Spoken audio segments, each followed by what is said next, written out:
বাংলাদেশ পৃথিবীর সবচেয়ে সভ্য ও ধনী দেশ। এখানে ভাইরাল হওয়া মানে অশিক্ষিত আর বেহায়ার জনপ্রিয়তা, জ্ঞান, মেধা বা আশ্রম নয়। এটাকেই সফলতা মনে করে মাথা মোটারা। এখানে সরকারি হাসপাতালগুলোতে ডাক্তারের জন্য একজন অ্যাসিস্ট্যান্ট রাখা হয়, এদিকে অ্যাসিস্ট্যান্টের জন্য আরো একজন অ্যাসিস্ট্যান্ট রাখা হয় এবং ইন্টার্নশিপ ডক্টর দিয়ে চিকিৎসা করানো হয়। এখানে বাচ্চারা স্কুলে যাওয়ার বয়সে মিছিল মিটিং এ যায়, ক্লাস ক্যাপ্টেনের দৌড়ে নয়, এরা এলাকার পাতি নেতা হতে চায়। এখানে স্কুল এবং কলেজগুলোতে ক্লাস টিচারের কাছে প্রাইভেট না পড়লে আপনার জীবন তেজপাতা বানিয়ে দেওয়া হবে। এখানে টাকা ধার নিয়ে ভুলে যাওয়া যেন সবার অন্যতম গুণ। আপনার কাছ থেকেও যদি কেউ টাকা ধার নিয়ে থাকে তবে ভুলে যান যে সেই টাকা আর কখনো ফেরত পাবেন।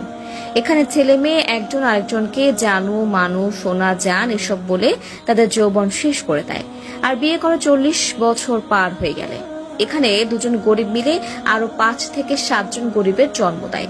এখানে কারো বিপদে কেউ এগিয়ে আসে না, ভাবে কি লাভ, কিন্তু নিজের বেলায় বিপদ এলে তখনই বলে ভালো মানুষের অভাব। তবে ঠিকই দূর থেকে চেয়ে চেয়ে দেখে এবং সেগুলো ভিডিও করে সোশ্যাল মিডিয়া ছেড়ে দেয়। এখানে সবাই লোভী আর খাই খাই স্বভাবের মানুষের বসবাস।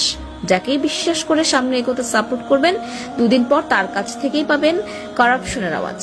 এখানে নিজের সমালোচনা বাদ দিয়ে অন্যের সমালোচনায় সবাই সারা দিন ব্যস্ত থাকে। এখানে শ্রমের যথাযথ মূল্য পাওয়া যায় না। এখানে শিক্ষিত মানুষ সম্মান পায় না।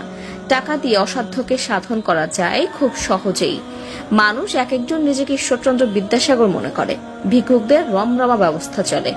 এখানে সবাই বড় হতে চায়, কেউ মানুষ হতে চায় না।